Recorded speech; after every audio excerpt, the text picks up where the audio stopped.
여러분, 자동차에 휘발유 대신 술을 넣는 나라가 있다는 거 알고 계셨나요? 바로 브라질입니다.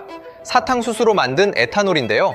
놀랍게도 길에 굴러다니는 차 10대 중 8대가 이 술로도 달릴 수 있습니다. 주유소에 가면 운전자들이 그날 가격표를 보고 휘발유랑 술 중에 더 싼 걸 고르죠. 우리한텐 참 신기한 풍경이잖아요.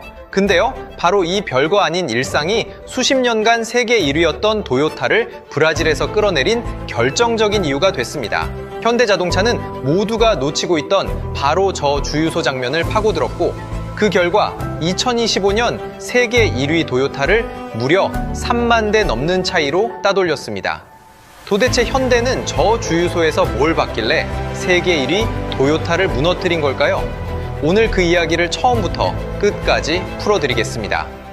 자, 그럼 지금 현대차가 브라질에서 정확히 어디쯤 서 있는지부터 보고 가실게요. 브라질 자동차 시장 전체 순위에서 현대는 당당히 4위에 올라 있습니다. 앞에 누가 있는지 아세요? 피아트, 폭스바겐, 그리고 GM입니다. 그러니까 반세기 동안 브라질 땅을 주름 잡아온 전통의 강자들, 바로 그 뒤에 한국 현대가 떡하니 붙어 있는 거예요. 그런데 진짜 놀라운 건 따로 있습니다. 아시아에서 건너온 브랜드들 중에서는 현대가 그냥 1위도 아니고 압도적인 1위거든요. 그 유명한 도요타도 요즘 무섭게 치고 올라온다는 중국의 비아디도 전부 현대 뒤에 줄을 서 있는 겁니다. 지구 반대편, 한국에서 만든 차가 말이죠. 솔직히 이거 지금 들어도 좀 얼떨떨하지 않으세요? 자, 그런데 말입니다.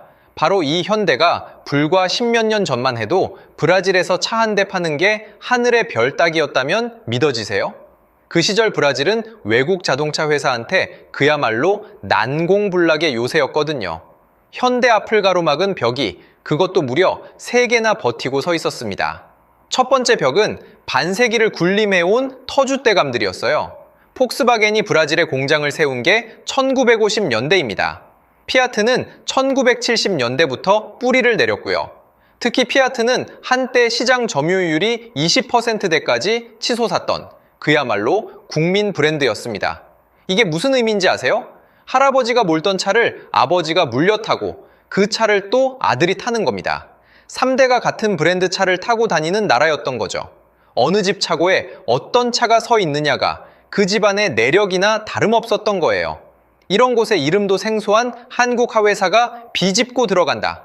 브라질 사람들 눈에는 그냥 어디서 듣도 보도 못한 낯선 차였을 뿐이었습니다. 두 번째 벽은 더 황당했습니다. 바로 그 술로 달리는 차 기술의 벽이었거든요. 앞에서 말씀드렸죠. 브라질 도로를 굴러다니는 차 10대 중 8대가 휘발유든 사탕수수 술이든 아무거나 넣어도 달린다고요. 이걸 플렉스라고 부르는데요. 운전자가 주유소에서 그날 가격표를 쓱 훑어보고 더 싼 연료를 골라 넣는 겁니다. 오늘은 술이 싸네. 그럼 술 넣자. 이렇게 말이죠. 사탕수수로 만든 그 에탄올은 브라질 사람들한테는 그냥 일상이자 오래된 살림살이 같은 거예요. 그러니까 브라질에서 차를 팔고 싶으면 이 플렉스 기술은 선택이 아니라 필수였습니다. 이 기술이 없으면 단 한 대도 못 팝니다. 그런데 그때 현대는요, 이런 차를 단 한 번도, 정말 단 한 번도 만들어 본 적이 없었습니다. 그리고 마지막 세 번째 벽, 이게 어쩌면 가장 잔인했는지도 모릅니다. 바로 35%라는 어마어마한 수입 관세였거든요. 무슨 얘기냐면요. 한국에서 공들여 만든 차를 배에 싣고 가서 브라질 항구에 다 내리는 순간 가격의 35%가 그냥 얹혀버립니다. 우리 돈으로 2천만 원짜리 차가 있다고 한번 쳐볼게요. 이 차가 브라질 땅을 밟는 순간 가격표가 2,700만 원으로 껑충 뛰어버려요. 가만히 앉아서 700만 원이 허공으로 날아가는 셈이죠. 이런 차를 대체 누가 사겠습니까? 바로 옆에서는 현지에서 만든 싸고 익숙한 국민차들이 즐비한데 말입니다. 자, 이 세 개의 벽을 한번 다시 떠올려 보세요. 반세기 터줏대감, 한 번도 안 만들어 본 술 먹는 엔진, 그리고 35% 관세 폭탄. 누가 봐도 이건 계란으로 바위치기였습니다. 그런데도 현대는 이 싸움에 뛰어들기로 합니다. 2012년 브라질 전용차를 세상에 내놓기 직전이었는데요. 이 차 한 대를 만들겠다고 현대 연구진이 매달린 시간이 자그마치 40개월이었습니다. 단순히 한국에서 팔던 차를 그대로 가져다 파는 게 아니었어요. 브라질 땅에 맞게 차를 거의 통째로 다시 설계해야 했거든요. 생각해 보세요. 브라질 도로가 우리나라처럼 곱게 포장돼 있는 게 아니잖아요. 벌건 흙먼지가 날리는 울퉁불퉁한 비포장길이 수두룩했습니다. 한국에서 멀쩡하게 잘 달리던 차도 이런 길에서는 바닥을 긁히기 일쑤였거든요. 그래서 현대는 차의 바닥, 그러니까 땅과 차 사이의 높이를 기존보다 10에서 18%나 끌어올렸습니다. 돌부리에 바닥이 긁히지 않게 브라질길에 차를 통째로 맞춘 거예요. 출시를 코앞에 둔 현대 사람들 심정이 과연 어땠을까요? 이 40개월의 고생이, 이 모든 준비가 저 거대한 세계의 벽 앞에서 정말 통할 수 있을까? 솔직히 누구도 쉽게 확신하기는 어려웠을 겁니다. 이름도 낯설고 기술도 없고 가격 경쟁력까지 발목이 잡힌 상황. 누가 봐도 도저히 이길 수 없는 싸움처럼 보였습니다. 그런데 말이죠. 이 사람들은 끝내 포기하지 않았어요. 오히려 아무도 거들떠보지 않던 바로 그곳에서 저 벽을 밖에서 넘는 대신 안에서부터 조용히 허물 준비를 하고 있었거든요. 자, 그러면 현대는 이 말도 안 되는 세 개의 벽을 도대체 어떻게 넘었을까요? 결론부터 말씀드리면 현대는 이 벽을 넘지 않았습니다. 넘은 게 아니라 안에서부터 하나씩 허물어 버렸거든요. 가장 먼저 손을 댄 게 바로 그 35% 관세의 벽이었습니다. 여기서 현대의 발상이 진짜 남달랐어요. 잠깐 상상을 한번 해보실게요. 여러분, 집과 일터 사이에 큰 강이 하나 흐르고 있다고 쳐봅시다. 그 강을 건너는 다리에는 건널 때마다 어마어마한 통행료가 붙어 있어요. 매일 그 비싼 통행료가 무서워서 발만 동동 구르는 게 보통 사람의 선택이겠죠. 그런데 현대는 아예 다르게 생각했습니다. 통행료가 그렇게 아까우면 차라리 강 건너로 이사를 가서 살아버리자. 다리를 안 건너면 통행료를 낼 일도 없잖아요. 이게 바로 현지 생산이라는 전략이었습니다. 한국에서 만들어 수출하니까 관세가 붙는 거라면 아예 브라질 땅에서 만들어버리면 그만이라는 거죠. 그래서 현대는 2012년 브라질 상파울루 인근 피라시카바라는 곳에 거대한 공장을 씁니다. 브라질에서 만든 차는 수입차가 아니라 그냥 브라질 차예요. 그 살벌하던 35% 관세가 공장 하나로 그냥 증발해버린 겁니다. 가장 잔인하다던 세 번째 벽이 이렇게 허물어졌습니다. 그런데 말이 쉽지 이게 보통 결단이 아니었어요. 공장 하나를 짓는 데 들어가는 돈이 어디 한두 푼이겠습니까? 그것도 아직 차 한 대에 변변히 못 팔던 그 낯선 시장에 그 큰 돈을 미리 쏟아붓는 겁니다. 보통은 시장이 충분히 무르익은 다음에야 공장을 짓잖아요. 현대는 그 순서를 아예 거꾸로 뒤집었어요. 팔리고 나서 짓는 게 아니라 짓고 나서 직접 판을 만들어 가겠다는 배짱이었던 거죠. 자, 그런데 공장만 짓는다고 다 끝나는 게 아니었어요. 진짜 어려운 숙제가 따로 남아 있었거든요. 바로 두 번째 벽, 술로 달리는 엔진이었습니다. 여기서 잠깐 이 기술이 왜 그렇게까지 중요한지부터 짚고 가야 합니다. 브라질 사람들이 도대체 왜 차에 술을 넣게 됐는지 그 뿌리에 사연이 있거든요. 때는 1970년대 전 세계가 오일 쇼크로 휘청거리던 시절이었습니다. 석유 한 방울 안 나는 브라질은 그야말로 직격탄을 맞았어요. 기름값은 미친 듯이 치솟는데 사다 쓸 돈도 마땅치 않았던 겁니다. 바로 그때 브라질이 눈을 돌린 게 자기 땅에 차고 넘치던 사탕수수였습니다. 없는 석유에 매달리느니 있는 사탕수수로 술을 빚어 차를 굴리자 판 자체를 통째로 바꿔버린 거예요. 이게 그 유명한 브라질의 프로알코올 정책이었고 그때부터 술로 달리는 차는 브라질의 뼛속 깊은 DNA가 됐습니다. 수십 년이 흐른 지금까지도 브라질 주유소에 휘발유와 에탄올 주유기가 나란히 서 있는 이유가 바로 여기에 있는 거예요. 그러니까 현대 입장에서는 이 술 먹는 엔진이 있느냐 없느냐가 그냥 장사가 아니라 생사를 가르는 문제였던 거죠. 근데 이게 보통 까다로운 기술이 아니었어요. 이번엔 밥솥 하나를 한번 떠올려 보실게요. 어떤 집은 쌀밥만 먹고 어떤 집은 잡곡밥을 좋아하고 또 어떤 집은 그날그날 기분 따라 바꿔 먹어요. 보통 밥솥이라면 쌀 종류가 바뀔 때마다 물량을 일일이 다시 맞춰줘야 하잖아요. 그런데 무슨 쌀을 안 치든 심지어 쌀이랑 잡곡을 마구 섞어 넣어도 알아서 물량을 척척 맞춰 완벽한 밥을 지어내는 만능 밥솥이 있다고 생각해 보세요. 플렉스 엔진이 딱 이겁니다. 휘발유를 넣든 술을 넣든 그 둘을 아무 비율로 섞어 넣든 엔진이 알아서 감지하고 가장 잘 타도록 맞춰주는 기술이에요. 연료에 술이 얼마나 섞였는지를 매 순간 읽어내서 불을 붙이는 타이밍이며 연료 양이며를 실시간으로 다시 계산하는 겁니다. 말이 쉽지. 매번 성질이 다른 연료를 안정적으로 다룬다는 건 정말 까다로운 일이거든요. 한 번도 만들어 본 적 없던 이 기술을 현대는 정면으로 부딪혀 끝내 제 손으로 만들어냈습니다. 두 번째 벽까지 이렇게 무너진 겁니다. 이제 마지막 하나, 가장 높고 단단했던 첫 번째 벽이 남았습니다. 반세기 터줏대감들 사이에서 이름도 낯선 이방인이라는 벽이었죠. 이건 기술로 뚫는 벽이 아니었어요. 브라질 사람들의 마음을 여는 문제였거든요. 현대는 여기서 아주 영리한 한 수를 둡니다. 브라질에서 만든 이 전용체, 아예 브라질이라는 이름을 박아 넣은 거예요. 이 차의 이름이 HB20이었는데요. 앞에 붙은 HB, 이게 현대의 H와 브라질의 B를 따서 만든 겁니다. 그러니까 이름부터가 현대 브라질, 우리는 외국 차가 아니라 바로 너희 브라질의 차라고 먼저 말을 건넨 셈이죠. 이름 하나에 나라를 통째로 새겨 넣은 겁니다. 생각해보면 이게 은근히 묵직한 한 수예요. 외국 기업이 제 회사 이름만 내세우는 게 아니라 그 나라 사람들의 자존심을 슬쩍 건드린 거잖아요. 내 나라 이름을 단차라는데 한 번쯤 더 눈길이 가는 게 또 사람 마음이니까요.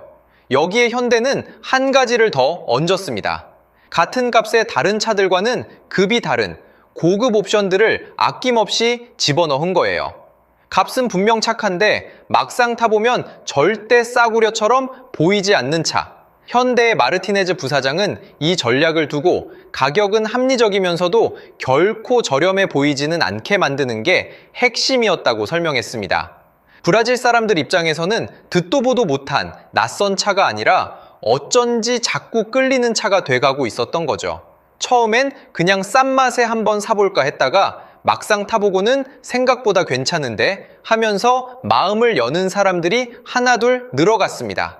그리고 시간이 흐를수록 현대가 묵묵히 갈고 닦은 이 플렉스 노하우의 가치는 점점 더 커져만 갔습니다. 2025년 8월 브라질 정부는 휘발유에 의무적으로 섞는 에탄올 비율을 27.5%에서 30%로 끌어올렸어요. 앞으로는 최대 35%까지 허용하겠다고도 했고요. 그러니까 브라질 도로는 갈수록 더 술에 기대는 방향으로 가고 있었던 겁니다. 술을 잘 다루는 차일수록 점점 더 유리해지는 판이 알아서 깔리고 있었던 거죠. 세상이 알아서 현대에게 유리한 쪽으로 기울어가고 있었는데 정작 그 흐름을 가장 잘 준비해둔 회사가 바로 현대였던 겁니다. 십수년 동안 남몰래 쌓아온 그 노하우가 이제 슬슬 빛을 볼 때가 다가오고 있었어요. 하지만 이 무렵까지도 세상은 브라질 한 구석에서 벌어지던 이 조용한 변화를 거의 눈치채지 못하고 있었어요. 그저 한국의 한 회사가 머나먼 남미에서 묵묵히 차를 만들고 있구나, 딱 그 정도였습니다. 그런데 말이죠. 이렇게 안에서부터 차곡차곡 허물어온 그 모든 준비가 마침내 세상 앞에 그 결과를 터뜨리는 순간이 찾아옵니다. 자, 그렇게 조용히 세상에 나온 HB20. 이 차가 브라질 도로에서 어떤 일을 벌였는지 아세요? 그냥 좀 팔린 정도가 아니었습니다. 출시 이후 지금까지 이 차의 누적 판매량이 자그마치 134만 대를 찍었거든요. 이게 얼마나 큰 숫자냐면요.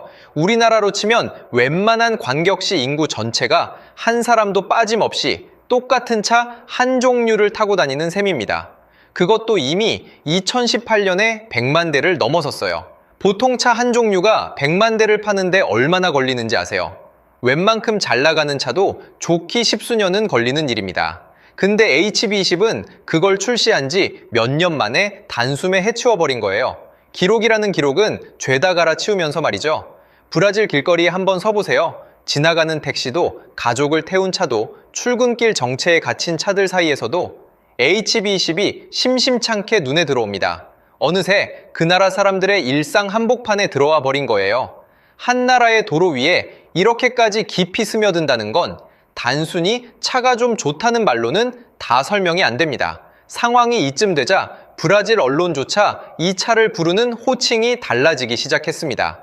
한국에서 건너온 외국차한테 거리낌 없이 국민차라는 이름을 붙여주기 시작한 거예요. 국민차. 이게 어떤 단어입니까? 그 나라 사람들이 가장 사랑하고 가장 흔하게 타고 다니는 그야말로 자존심 같은 차한테나 붙는 이름이잖아요. 반세기 터줏대감들이 떡하니 버티고 있던 그 자리에 듣도 보도 못한 이방인이라던 현대가 그 호칭을 통째로 가져가 버린 겁니다. 불과 10몇 년 전만 해도 이름조차 제대로 못 외우던 그 낯선 차한테 말이죠. 이게 보통 일입니까? 근데요, 진짜 놀라운 건 이게 끝이 아니라는 거예요. 현대에게는 또 하나의 비장의 무기가 있었거든요. 바로 크레타라는 차였습니다. 이게 또 묘한 일인 게요. 원래는 저 멀리 인도하고 동남아 사람들 취향에 맞춰 만든 SUV였거든요. 브라질을 보고 만든 차도 아니었던 거죠. 그런데 이 차가 엉뚱하게 지구 반대편 브라질에서 또 한 번 대박이 터졌습니다. 크레타의 브라질 누적 판매량이 52만 6천 대를 넘어섰어요. 그러니까 현대는 작은 차 HB20 그리고 SUV 크레타 이 두 대를 앞선 쌍두마차로 브라질 시장을 마음껏 휘젓고 다닌 겁니다. 작은 차로는 서민들의 첫 차를 책임지고 SUV로는 가족들의 살림차까지 파고든 셈이죠. 브라질 사람들의 차고 안으로 현대가 두 갈래로 깊숙이 비집고 들어간 겁니다.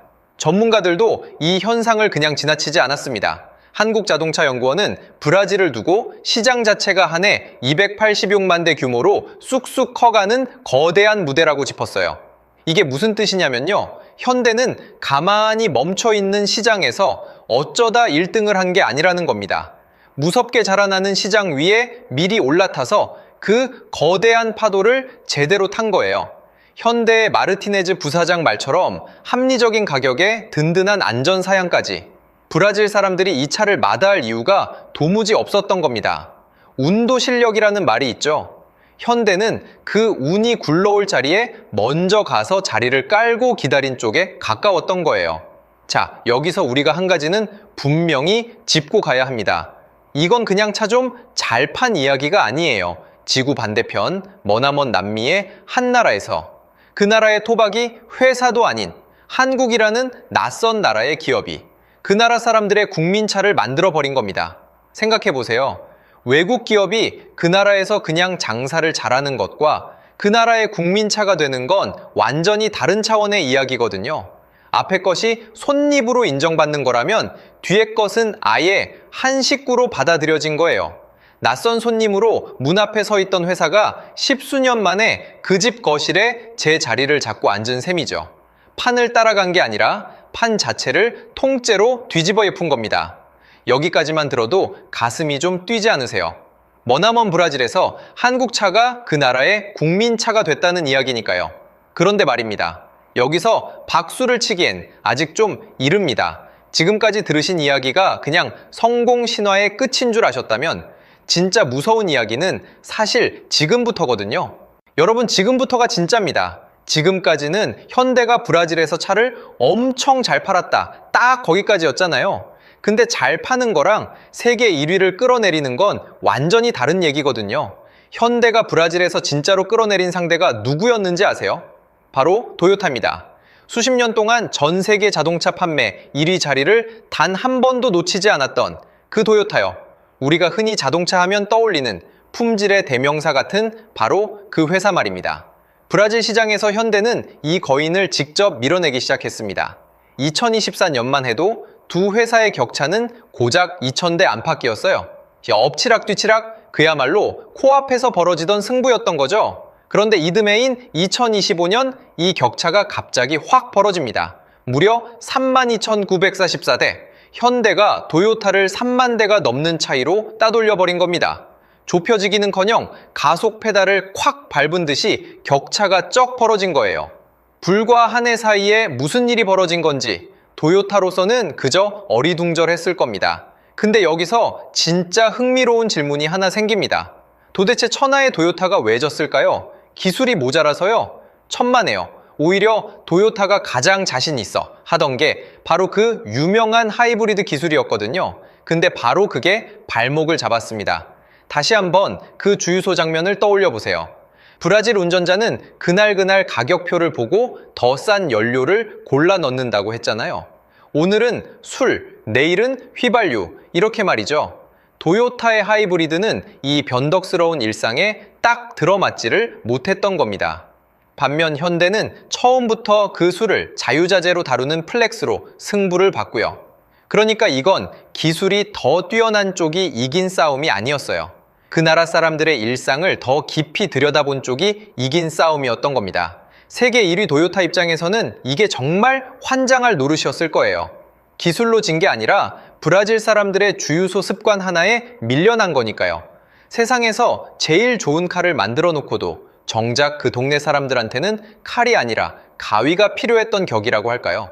아무리 뛰어난 기술이라도 그 땅의 일상과 어긋나면 무용지물이 될 수 있다는 걸 현대가 세계 1위를 상대로 똑똑히 증명해 보인 겁니다. 그게 바로 현대가 십수년을 들여 손에 쥔 진짜 무기였던 거고요. 자, 그럼 이걸로 끝일까요? 아니요. 진짜 무서운 건 또 따로 있습니다. 차가 이렇게 미친 듯이 팔려 나가니까 이번엔 전혀 다른 종류의 고민이 생겼거든요. 바로 그 피라시카바 공장이었어요. 이 공장은 원래 1년에 21만 대를 만들도록 설계된 곳이었습니다. 근데 주문이 그 설계 한도를 넘어서 쏟아져 들어온 거예요. 그래서 이 공장은 지금 24시간 단 한순간도 멈추지 않고 풀가동되고 있습니다. 설계된 생산량을 훌쩍 넘겨서 차를 찍어내고 있는 거죠. 이게 무슨 상황인지 아세요?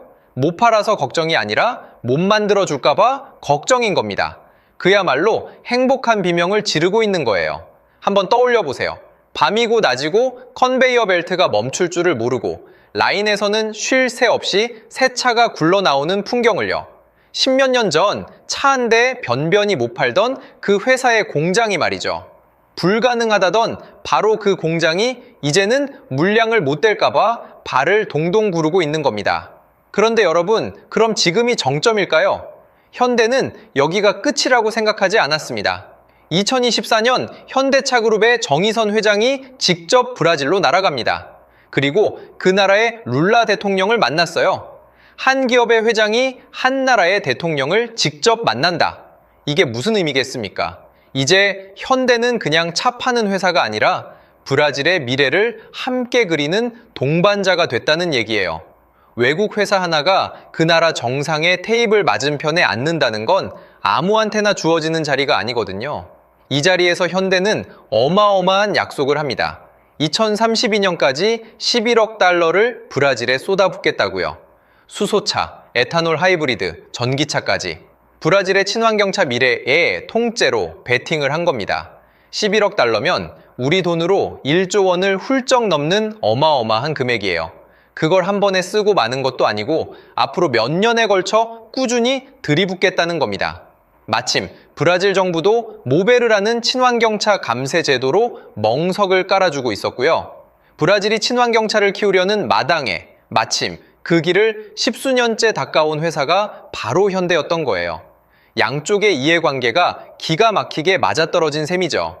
게다가 2026년에는 해치백과 SUV 사이에 세 번째 전략 차종까지 새로 내놓겠다고 예고했습니다.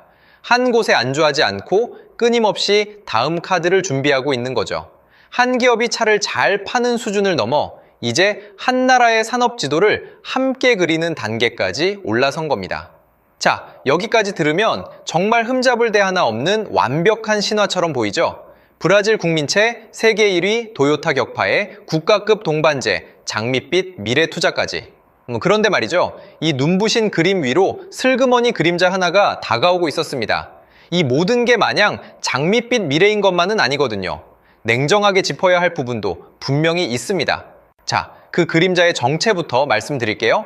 바로 중국의 전기차, 비아디입니다. 브라질의 순수 전기차 시장만 놓고 보면 지금 비아디가 74에서 78%를 거의 혼자서 틀어쥐고 있거든요. 가격으로 무섭게 밀어붙이는 중국차 앞에서 현대도 마냥 편하지만은 않은 게 사실입니다. 근데 더 섬뜩한 건 따로 있어요. 비아디가 브라질 카마사리라는 곳에 무려 10억 달러를 들여 남미 최대 규모의 전기차 공장을 세웠거든요. 그것도 예전에 포드가 쓰던 바로 그 자리에 말이죠. 이게 어딘가 익숙하지 않으세요? 맞습니다. 2012년에 현대가 썼던 바로 그 현지 생산 전략을 비아디가 그대로 베껴들고 온 겁니다. 미국은 중국차에 100% 관세를 때리고 유럽도 문을 걸어 잠그는 와중에 갈 곳을 잃은 중국 차들이 브라질로 몰려들고 있는 거고요. 한 외신은 이 상황을 두고 전 세계가 중국에 문을 닫는데 브라질만 문을 열어준다고 꼬집기도 했습니다. 다만 브라질도 마냥 손을 놓고 있는 건 아니에요. 거의 없다시피 하던 전기차 수입 관세를 10%에서 18%로 또 2026년 7월에는 35%까지 단계적으로 끌어올리며 슬슬 문을 닫고 있거든요. 물론 솔직하게 짚어야 할 그늘은 중국 쪽에도 있습니다. 비아디는 2024년 브라질 노동당국의 노예 노동에 준하는 열악한 조건이 적발돼 공사가 한때 멈추기도 했거든요. 저가 공세 뒤에 들이운 어두운 그림자인 셈이죠. 다만 분명한 건 현대 입장에서도 경쟁이 심해지면서 점유율 상승세가 예전 같지는 않다는 겁니다. 지금이 마냥 정점이라고 보기는 어려운 거예요. 자, 그럼 현대는 이 거센 파도 앞에서 어떻게 해야 할까요? 여기서 현대의 선택이 또 영리합니다. 피 터지는 가격 전쟁에 무작정 뛰어드는 게 아니라 아예 싸움터를 자기 텃밭으로 끌고 오는 거예요. 바로 에탄올 하이브리드, 그러니까 브라질의 그 사탕수수 술과 전기 모터를 결합한 브라질 전용 기술입니다. 십수년간 갈고 닦은 플렉스 노하우에 탄탄한 현지 생산 기반, 거기에 정부 감세까지. 중국이 쉽게 따라올 수 없는 무기를 현대는 이미 손에 쥐고 있는 거죠. 그러니까 지금은 끝이 아니라 어쩌면 더 큰 2라운드가 시작되는 분기점인지도 모릅니다. 그래도 한 가지만은 분명합니다. 이제 처음에 그 장면으로 한번 돌아가 볼게요.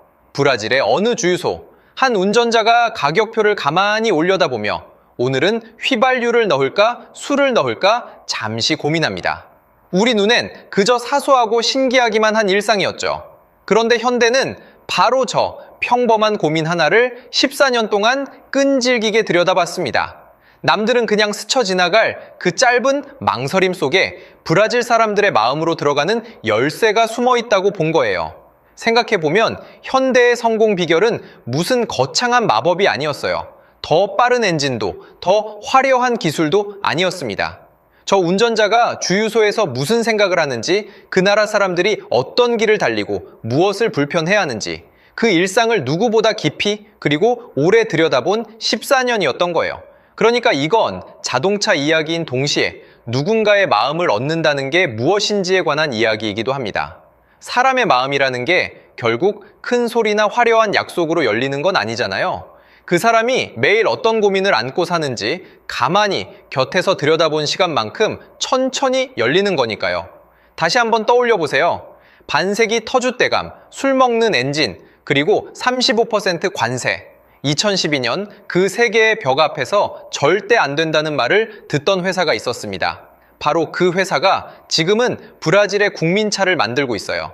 수십 년간 세계 1위였던 도요타를 3만 대가 넘는 차이로 따돌리면서 말이죠. 불과 10몇 년 사이에 불가능이라는 단어가 국민차라는 단어로 바뀐 겁니다. 물론 이제 중국 전기차라는 거대한 새 파도가 밀려오고 있습니다. 하지만 14년 전 아무도 거들떠보지 않던 그 시장에 조용히 씨를 뿌렸던 게 바로 현대잖아요. 그 현대가 이번엔 또 어떤 답을 내놓을지 저는 그게 참 궁금합니다. 다만 한 가지는 어렴풋이 알 것 같아요. 현대는 지금도 또다시 남들이 미쳐보지 못한 그 나라 사람들의 일상 어딘가를 가만히 들여다보고 있을 겁니다. 여러분은 어떻게 보세요? 중국 전기차의 거센 공세 속에서 현대가 브라질에서 다시 한번 역전 드라마를 써낼 수 있을까요? 댓글로 여러분의 생각을 꼭 들려주세요. 브라질을 삼키려는 중국 전기차, 그리고 거기에 맞서는 한국의 다음 한 수, 그 이야기는 다음 영상에서 더 깊이 풀어드리겠습니다. 오늘 이야기가 흥미로우셨다면 좋아요와 구독도 살짝 부탁드릴게요. 그리고 지금 이 순간에도 지구 반대편 브라질 피라시카바의 그 공장 컨베이어는 뜨겁게 돌아가고 있습니다.